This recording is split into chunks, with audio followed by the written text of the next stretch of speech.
Alléluia. Gloire au Seigneur Jésus-Christ. Gloire au Dieu, le Père, le Fils et le Saint-Esprit. Ce soir, par la grâce et la gloire de notre Seigneur Jésus-Christ, je suis encore là pour témoigner la grandeur, la gloire et la puissance de notre Seigneur et Sauveur Jésus-Christ. Que le Seigneur Jésus-Christ nous bénisse, que sa grâce repose sur nous.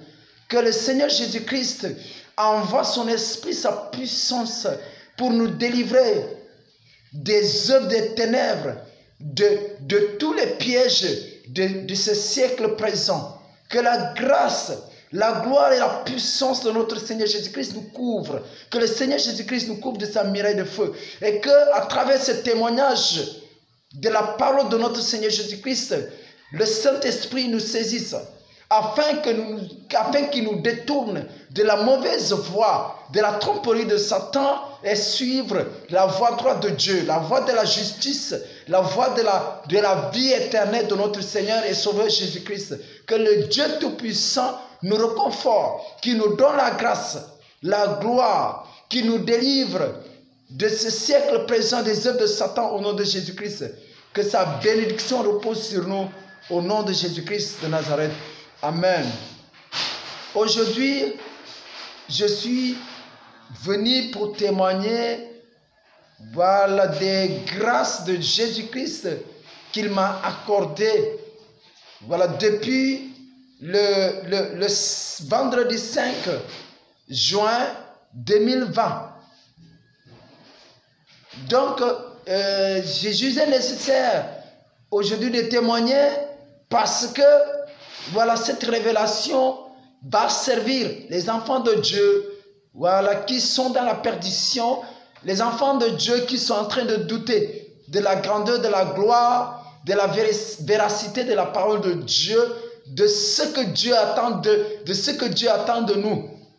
C'est pourquoi j'ai jugé nécessaire de partager ce moment avec le peuple de Dieu, avec les enfants de Dieu. Parce que, comme j'ai l'habitude de le dire, il y a des enfants de Dieu, il y a de ces personnes qui sont appelées à être sauvées avant le retour de Jésus-Christ.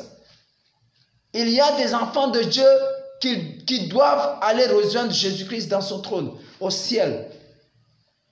Et c'est pourquoi Dieu permet à ce que nous témoignons de ses bienfaits, à ce que nous témoignons de sa grandeur, de sa puissance, de sa volonté pour nous.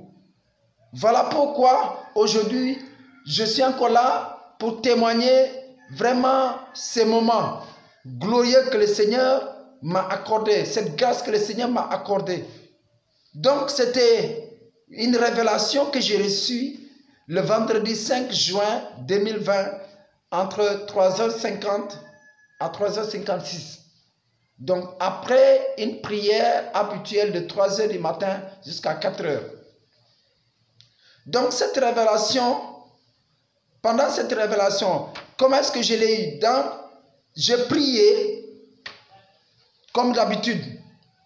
Donc, pendant le corona en 2020, il y avait des moments qui sont arrivés, des troubles, de la maladie, tout ça là. Donc, en France, il y avait le corona est arrivé là-bas.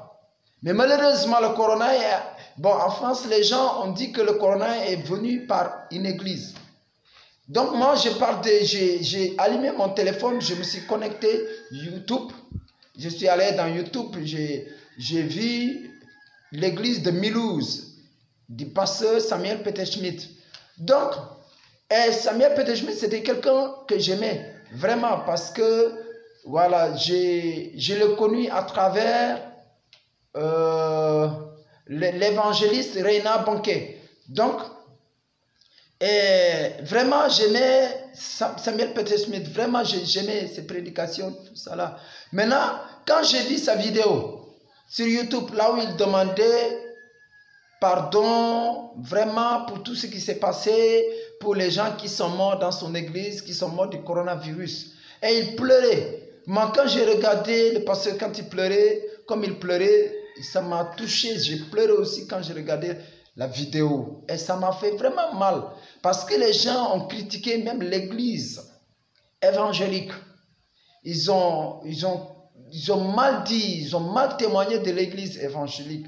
J'ai dit, ah Seigneur, pourquoi tu as permis que cela arrive dans l'église? Et regarde ce pasteur, hein, il prêche bien. Après, c'est parce que ce moment, en ce temps-là, j'étais chez une amie qui ont prié ensemble. Après, je suis retourné à la maison la nuit, j'ai prié avant de dormir pour ça. Maintenant, à 3 heures du matin, je me suis levé comme d'habitude pour prier. Et j'ai prié, j'ai intercédé encore, j'ai commencé à pleurer. Pourquoi Seigneur, cela va-t-il arriver? Pourquoi cela est arrivé dans l'église de ce pasteur? Pourquoi cela est arrivé dans l'église, Seigneur? Seigneur Jésus, j'ai prié. Et j'ai prié d'autres sujets. Maintenant, jusqu'à 3h50, vers 3h50, bon, je me suis dit, je vais me coucher. Et quand je me suis couché, tac. Quelques secondes ou une minute comme ça, après le Seigneur s'est mis à me parler, à me dire qu'il a permis que cette situation arrive même dans l'église.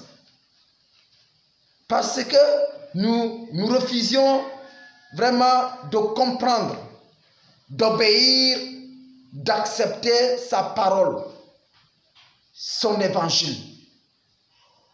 Et nous cherchons à tordre sa parole pour pouvoir vivre dans le monde sans compromis.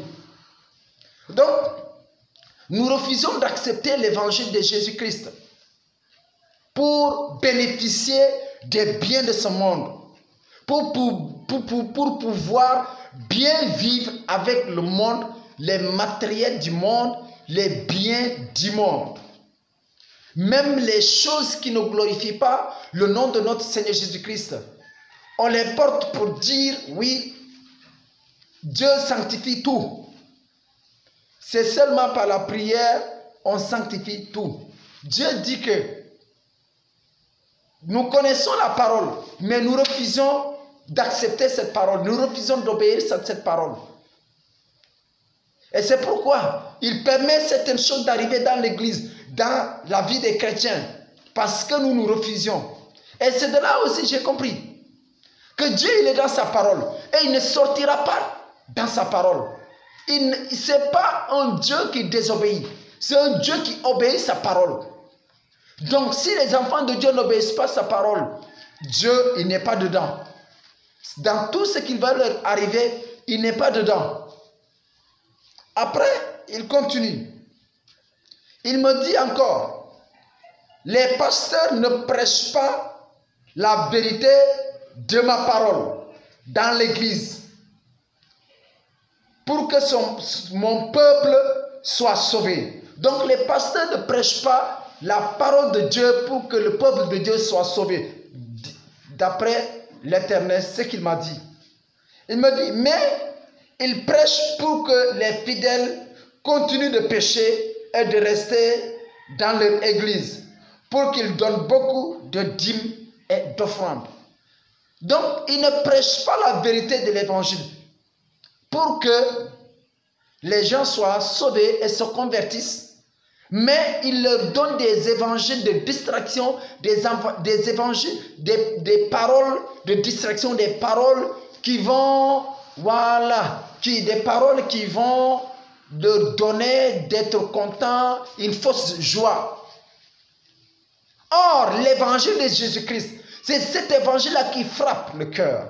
C'est cet évangile-là vraiment qui excite la conscience de la personne pour qu'elle commence maintenant à s'interroger. Est-ce que ma vie, elle est adéquate à la volonté de Dieu, à la volonté de Jésus-Christ? Est-ce que ma vie respecte les normes de la parole de Dieu? Cet évangile n'est pas prêché dans l'église. Aujourd'hui, c'est l'évangile de la distraction. Que vous soyez riches, que Dieu vous bénisse abondamment de toutes les richesses, que vous soyez des millionnaires, que vous soyez des milliardaires. C'est cet évangile qu'on prêche. Que tu voyages, que le Dieu t'envoie en Europe, que Dieu t'envoie en Afrique, que Dieu t'envoie aux États-Unis, au Canada, que Dieu te donne du travail, que Dieu te donne des choses. Parce que les gens, ils n'ont plus le temps, n'ont plus l'amour de chercher de vivre selon la parole de Dieu, selon l'évangile de Jésus-Christ, selon la parole de Jésus-Christ. Non.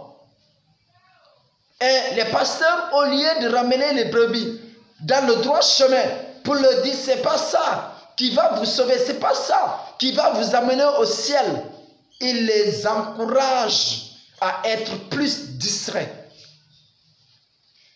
Et qu'afin que ces âmes-là se retrouvent en enfer, dans le camp de Satan. Est-ce que le nom de Jésus-Christ est-il glorifié dans ça? Est-ce que le nom de notre Dieu, l'Éternel des armées, le Dieu Tout-Puissant, je suis, est-ce que son nom est-il glorifié dans ce message ou dans ces messages que nous prêchons dans l'Église, prétendant être l'Église de Jésus-Christ? Gloire au Seigneur Jésus-Christ, le Dieu de la vérité, le Dieu de la puissance, le Dieu qui délivre, le Dieu là qui touche, qui oint ses serviteurs pour prêcher la vérité, la puissance de l'évangile de Jésus-Christ, qui arrache du séjour des morts les âmes perdues pour leur donner la vie. Il est tout puissant, Jésus-Christ de Nazareth. À lui c'est la gloire et la vie éternelle. Donc, il dit c'est pourquoi il a permis que le corona frappe dans l'église. Donc dans cette église-là, ce pasteur que j'aime jusqu'à présent, vraiment sa façon de prêcher, il prêche avec un zèle, vraiment avec détermination. Oui, le Seigneur m'a permis de comprendre ça et il m'a permis d'entendre sa voix pour dire qu'il a permis parce qu'on ne prêche pas la vérité de la parole de Dieu dans son église. Parce que comme j'ai l'habitude de le dire, l'église n'appartient pas à une personne. L'église n'est pas pour un pasteur, l'église n'est pas pour un apôtre, je ne sais pas quoi. L'église appartient à Jésus-Christ. C'est son église. Et je vous le dis, moi personnellement, serviteur de Jésus-Christ, prophète Joseph Sambou, je n'aurai jamais une église. L'église ne m'appartient pas. L'église, elle est à Jésus-Christ, c'est son église. L'église, cette église qu'il m'a confiée, église évangile de la gloire de Jésus-Christ, il me l'a confiée. Il m'a confié seulement son église. Je ne fais pas ce qui est conforme à sa parole. Je ne travaille pas le travail correctement. Jésus-Christ là, il me met de côté et place quelqu'un d'autre. Parce qu'il y en a encore ses serviteurs. Si vraiment je prétends prendre l'église là qu'il m'a confiée comme ma propriété, comme mon entreprise, Jésus-Christ arrache cette église, arrache son église et il confie son église à quelqu'un d'autre. C'est très simple. L'église n'est pas pour quelqu'un. Et je vous le dis aujourd'hui, moi, j'ai prié l'alliance que j'ai avec le Seigneur Jésus-Christ. Et tout ce que je lui ai dit, depuis que j'ai compris définitivement, complètement, entièrement que je suis appelé à servir le Seigneur Jésus-Christ et que je lui ai livré mon cœur, je lui ai dit, Seigneur, que rien que pour la vérité de ta parole, si ce n'est pas toi, ce n'est pas la peine, laisse-moi dans ce que je suis, que je pars à l'église, écouter ta parole et puis rentrer, méditer ta parole et c'est fini. Mais si c'est réellement c'est toi qui m'as appelé à te servir, que rien que pour la vérité de l'évangile de Jésus-Christ, que ta parole, rien que ta parole, parce que l'œuvre là, ce n'est pas l'œuvre d'un homme.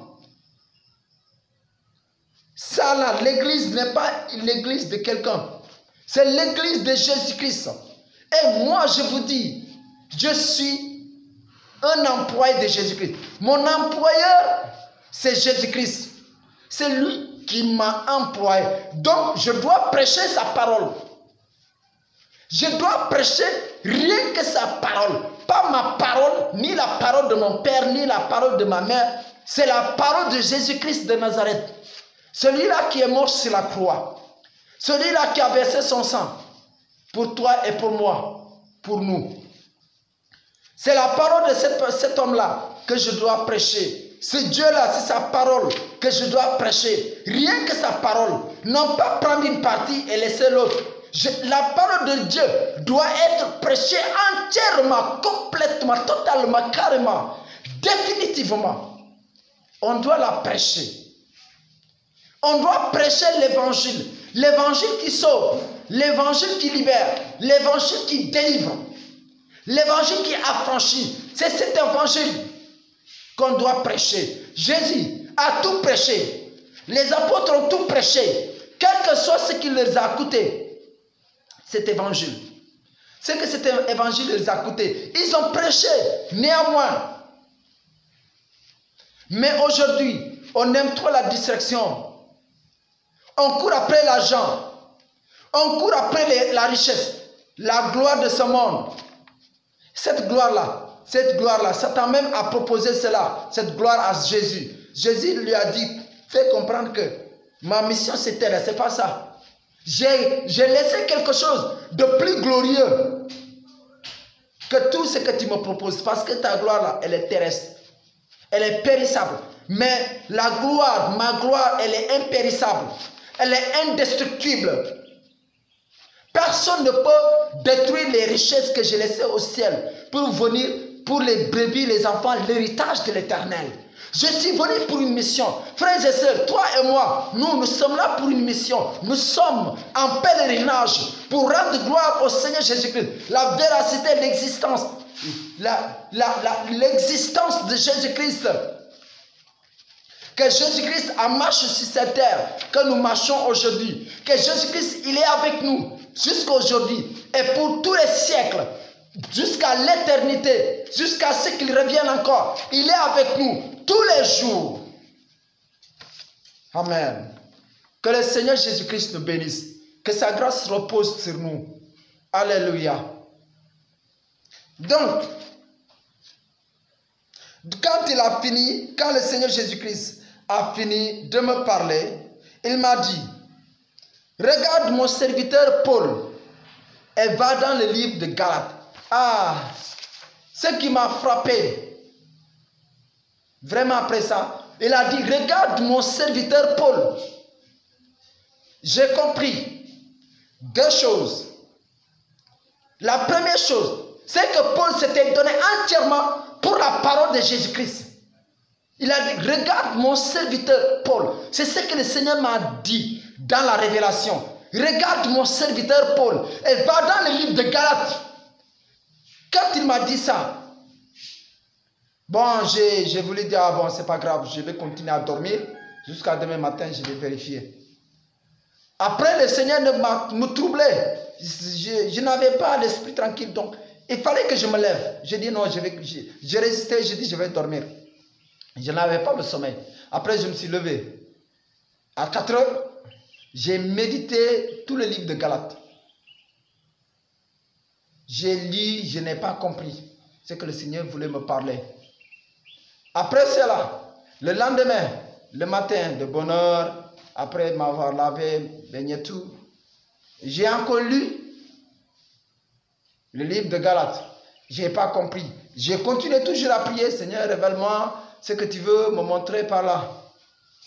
Après, je ne sais pas combien, un jour après ou 2 jours. Mais ce jour-là, je me suis mis à genoux, j'ai commencé à prier. Et j'ai repris encore. J'ai lu le livre de Galates. Quand j'ai commencé à lire le premier chapitre, je suis arrivé jusqu'au verset 6. Galates chapitre 1, verset 6. J'ai commencé, mon cœur a commencé à battre, à battre. Et en ce moment, c'est comme quelqu'un qui a ouvert mon esprit. J'ai compris. J'ai dit, ah voilà, c'est là que le Seigneur me parlait. Et c'est de là que j'ai compris ce que le Seigneur voulait me dire. Donc, je vais lire cette partie. La révélation concerne le chapitre 1, le verset 6. Mais je vais lire le verset, du verset 1 au verset 13 pour que, bon, qu'on comprenne quelle a été la vision de Paul. Comment était Paul? Quelle a été la vie? Quel type d'homme était Paul? Quel était son engagement par rapport à la parole de Dieu? Quelle a été sa détermination pour prêcher l'évangile de Jésus-Christ?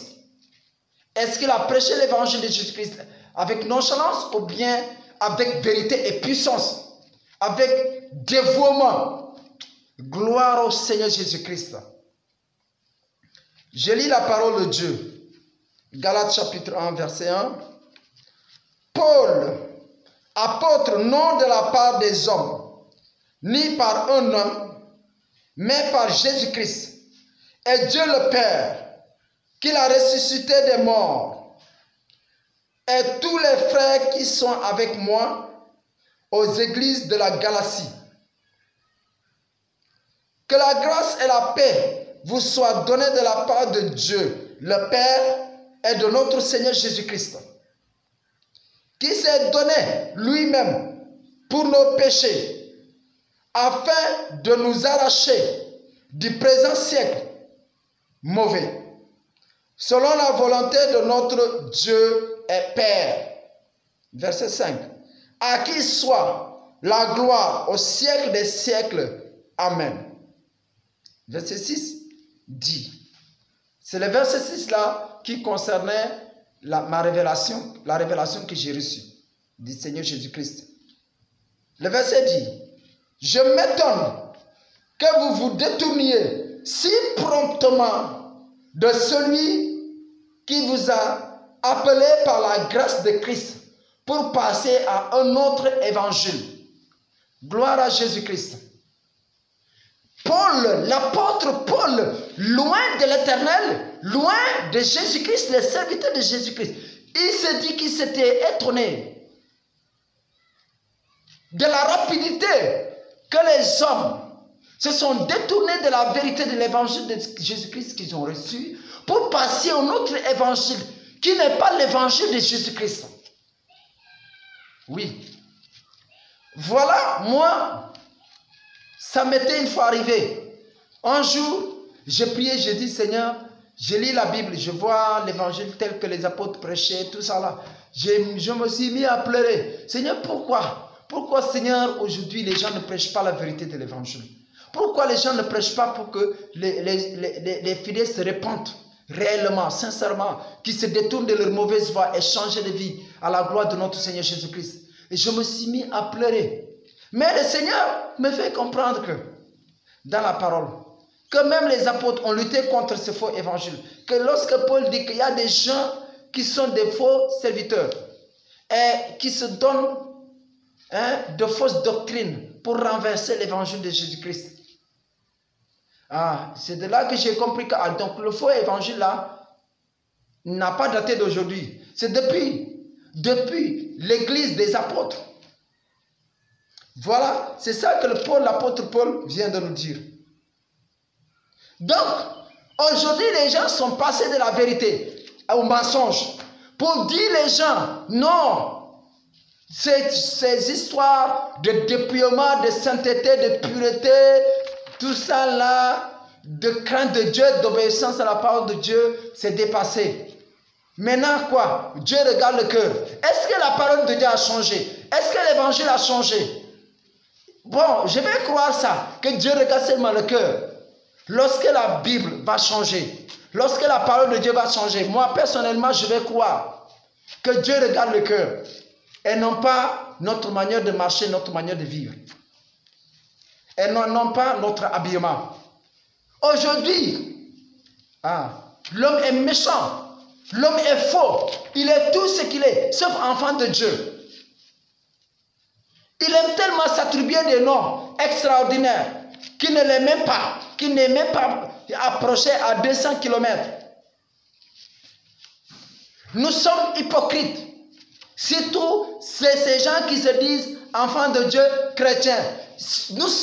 Les gens sont hypocrites, sont sorciers, sont satanistes, sont des fils du diable. Parce que je ne peux pas comprendre comment est-ce que la parole de Dieu, elle est là. On veut se détourner de cette vérité de la parole de Dieu pour passer à notre évangile, un évangile satanique. Aujourd'hui, tu vois des chrétiens qui se font des tatouages. Et même j'ai reçu une révélation, une église où le Seigneur me révèle des démons qui ont des tatouages, des démons acteurs de films. Oui, ces démons-là, ils ont des tatouages partout sur le corps. Oui. Et on se dit, on est chrétien. On se moque de qui? On se moque de qui? Est-ce que Dieu, est-ce que Jésus-Christ, il est notre égal pour tromper ses enfants? Est-ce que Jésus-Christ, il est notre égal? Est-ce que Jésus-Christ est notre copain? Pour se moquer de sa parole, de l'évangile de Jésus-Christ. Peuple de Dieu, arrêtons. Si on ne croit pas à l'évangile, ne nous faisons pas distraire les enfants de Dieu. Si on n'aime pas Jésus-Christ, si on ne l'aime pas, il ne faut pas qu'on distrait ceux-là qui aiment Jésus-Christ. Arrêtez-vous, restez chez vous, ne parlez pas de Jésus-Christ. Personne ne vous a obligé de parler de Jésus-Christ, de parler de l'évangile de Jésus-Christ. Taisez-vous, tais-toi. Si tu te lèves, tu veux prêcher l'évangile de Jésus-Christ. Prêche l'évangile de Jésus-Christ tel qu'il est, dans la vérité, dans la puissance. Et arrêtons le mensonge dans l'église. Et c'est pourquoi l'église est faible. C'est pourquoi il y a tous les démons dans l'église. Il y a toute la sorcellerie dans l'église. Il n'y a pas la présence de Jésus-Christ. Il n'y a pas de la présence des anges dans l'église. L'église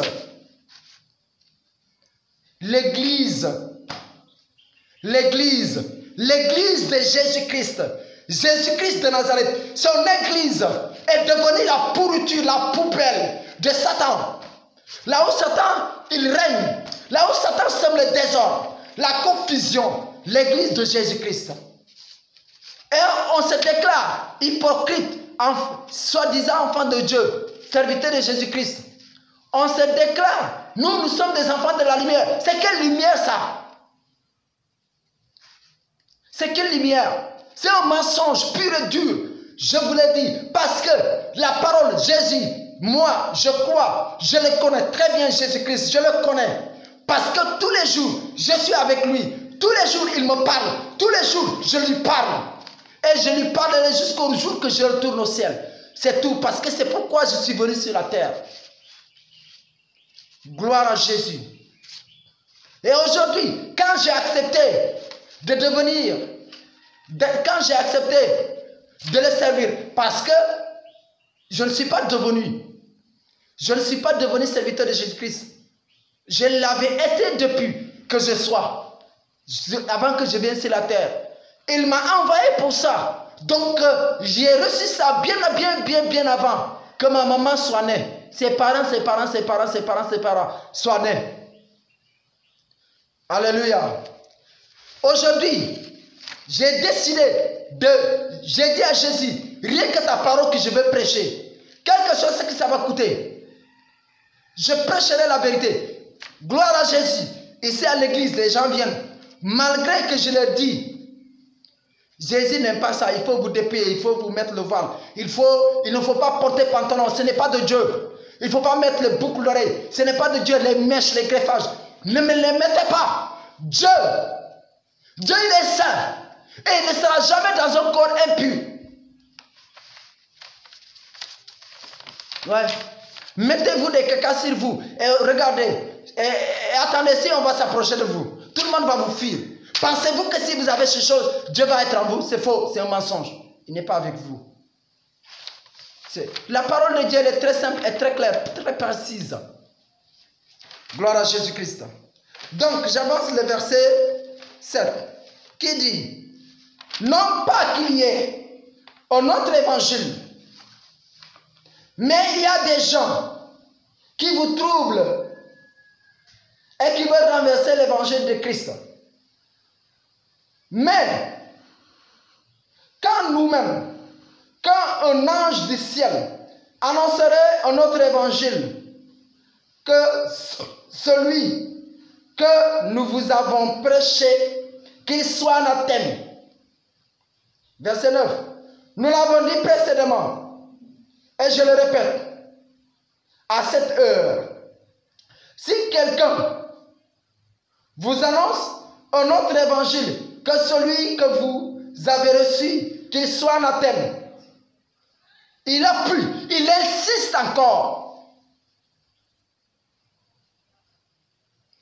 Verset 10 dit, et maintenant, est-ce la faveur des hommes que je désire ou celle de Dieu?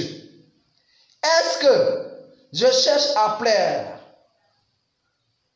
aux hommes? Si je plaisais encore aux hommes, je ne serais pas serviteur de Christ. Je vous le déclare, verset 11. Frères, que l'évangile qui a été annoncé par moi n'est pas de l'homme, car je ne l'ai ni reçu ni appris d'un homme, mais par une révélation de Jésus-Christ. Vous avez su en effet quelle était autrefois ma conduite dans le judaïsme, comment j'ai persécuté à outrance et ravagé l'église de Christ. C'est tout. Aujourd'hui, nous avons vu que l'apôtre Paul, ce n'était pas une vocation. Le fait de servir Jésus-Christ, ce n'était pas une vocation. C'est l'appel. C'est Jésus qui l'appelle. C'est Jésus qui l'a envoyé pour ça. Donc ce n'est pas quelque chose charnel. C'est l'appel de Dieu. Il a été destiné à ça. Et tous les serviteurs de Jésus-Christ, ceux-là qui n'ont pas servi Jésus-Christ par envie, par désir, ils prêchent réellement la parole de Dieu. Ceux-là qui ne sont pas devenus serviteurs de Dieu par convoitise, par envie, par séduction des richesses, des avantages. Ils prêchent la parole de Dieu véritablement telle qu'elle est. Voilà l'exemple d'un serviteur de Dieu, d'un serviteur de Jésus-Christ, l'apôtre Paul. Que le Seigneur nous bénisse, que sa grâce repose sur nous. Donc, aujourd'hui, l'Église, il n'y a pas de témoignage dans l'Église de Jésus-Christ. Il n'y a pas de témoignage. Les chrétiens sont tous sauf enfants de Dieu, sont tous sauf chrétiens. Je ne sais pas ce qu'ils sont. Et ils se déclarent dignes fils de Dieu, chrétiens, enfants de lumière. C'est quel enfant de lumière? Et voilà. Après, je donne aussi le témoignage incessamment qui s'est produit. Une sœur chrétienne et une sœur musulmane qui me disait que elle s'étonne de la manière que les chrétiennes, bon, surtout filles, les femmes, s'habillent pour aller dans la présence de Dieu. Cela veut dire à l'église. Elle me dit, mais les chrétiennes, elles vont à l'église avec un habillement vraiment triste, avec des mini-jupes. Toutes leurs parties de séduction, d'attirance apparaissent. Ils partent. Est-ce que c'est pour louer Dieu? Est-ce que c'est pour glorifier le nom du Seigneur Jésus-Christ? Non. C'est pour séduire le peuple de Dieu. C'est pour séduire les serviteurs de Dieu. Ils partent avec des collants à l'église, des bas à l'église, des chrétiens, dans la maison de Dieu, le temple de l'Éternel, le temple saint de Dieu, dans la présence de l'Éternel. Et ils s'habillent comme ça, des habits transparents. Ils partent à l'église avec les éléments de la sirène des eaux. Ils partent à l'église, les greffages, les boucles, toutes ces choses, les choses qui appartiennent à ce temps. Pensez-vous que Jésus va agir dans cette église? C'est des démons qui agissent. Et ces personnes ne vont jamais se convertir. Ils ne vont jamais sortir de leur péché. Et ils vont toujours continuer à pécher. Ils vont pécher aujourd'hui. Seigneur, pardonne-moi. Mais après, le péché va encore dominer dans leur vie. Il va encore demander. Et Satan, il continue toujours à ce qu'il pêche. Ces personnes-là, ils pêchent jusqu'à ce qu'ils vont mourir. Ils n'auront pas le temps de se repentir. Pourquoi? Parce qu'il y a une force satanique qui agit dans l'église et dans ses enfants. Mais dans l'église où Jésus-Christ règne, ces gens, quand ils rentrent, déjà, ils se sentent inculpés. Ils se sentent coupables. Et ils commencent à pleurer, à regretter leur mauvaise vie. Et de là, ils demandent pardon. Et le Saint-Esprit descend. Le Saint-Esprit leur convainc de changer leur vie. Et ils se répandent. Et ils changent, ils se convertissent. Ils ne tombent plus dans le péché. Et je glorifie le nom du Seigneur Jésus-Christ pour sa grâce qu'il accorde ici à l'église. Donc vous voyez, il n'y a pas un témoignage, un bon témoignage dans l'église de Jésus-Christ. Comment est-ce que toi tu vas évangéliser quelqu'un de venir à l'église alors que toi tu t'habilles mal? Tu t'habilles mal devant la société. Pendant que tu dis que le musulman ou bien la musulmane ou bien l'animiste ou bien le païen, la païenne ou bien l'anémiste, elle est de ténèbres. Toi, tu es plus que ténèbres. Parce que il n'y a aucun bon exemple dans ta vie. Toi, qui tu dis que tu sais un Dieu saint, comment est-ce que tu vas t'habiller comme ça? Tu tournes comme vraiment une prostituée. Parce que nous avons vu l'exemple de la Bible, même dans le film de Jésus-Christ. Cette prostituée-là, elle avait tous les ornements. Toi, tu tournes comme ça là, pour séduire qui? C'est pour séduire qui? C'est pas ton mari. C'est pour séduire les maris des autres. C'est pour séduire les garçons, les jeunes garçons. Et tu dis que toi, tu es enfant de Dieu comme ça. Hein? C'est comme ça, là, tu dis, tu sais Dieu. Et tu vas dans l'hôtel, sur l'hôtel de Dieu, tu commences à louer Jésus est bon. C'est que Jésus. C'est ça, c'est pas Jésus. Jésus, c'est pas Jésus-Christ. C'est un Jésus des ténèbres. Voilà. Deuxièmement, il a dit, quand j'ai regardé le film de Jésus-Christ, j'ai vu que les gens, les femmes, Marie, la mère de Jésus, et les autres femmes s'habillaient d'une manière décente, avec pudeur, vraiment d'une manière respectable, et les femmes se couvraient la tête. Je lui ai dit, c'est ça là, ce que tu dis là, c'est vrai. Ça est dans la parole de Dieu. La parole de Dieu a prêché ça. Mais les enfants, puisque les chrétiens sont hypocrites, ils mettent cette parole-là, la vérité-là, de côté, et ils vivent comme ils veulent. Et ils se déclarent enfants de Dieu. Est-ce que réellement, ils sont des enfants de Dieu? Non. Comment est-ce que toi, tu vas prêcher quelqu'un de venir à Jésus-Christ? Parce que les gens, quand tu prêches quelqu'un, ils regardent ta vie.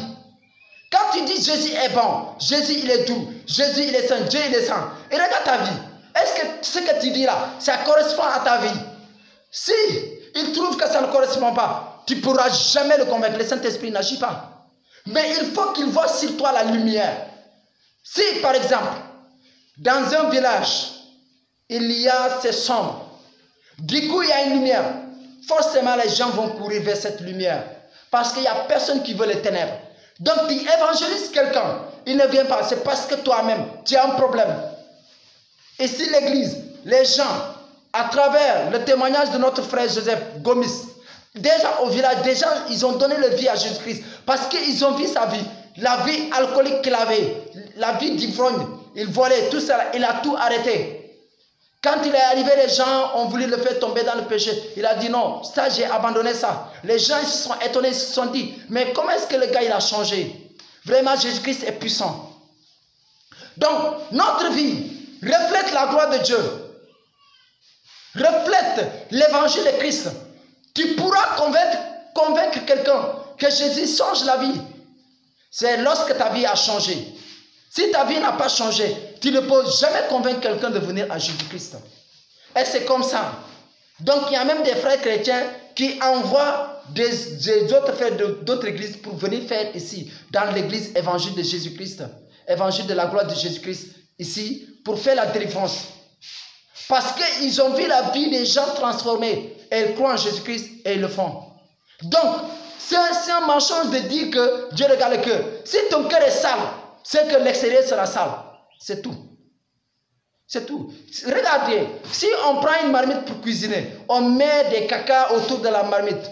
Pas à l'intérieur. Hein. Et puis, on dit quelqu'un, bon, on a fait sortir le riz, on va manger. Si toutefois tu vois où est sorti le riz là, tu ne vas pas manger. C'est tout. Donc, si le cœur est sale, c'est que le corps est sale aussi. C'est tout. Le cœur commande tout. Tu ne peux pas être mauvais et tu sois bon. Tu donnes, tu aimes donner, tu aimes pardonner. Jamais. Si ton cœur est mauvais, tu ne pardonnes pas. C'est que tu ne pardonnes pas. Si ton cœur est bon aussi, tu pardonnes, tu donnes. tu es gentil. C'est ça. Donc frères et sœurs, que le Seigneur nous bénisse, que sa grâce repose sur nous.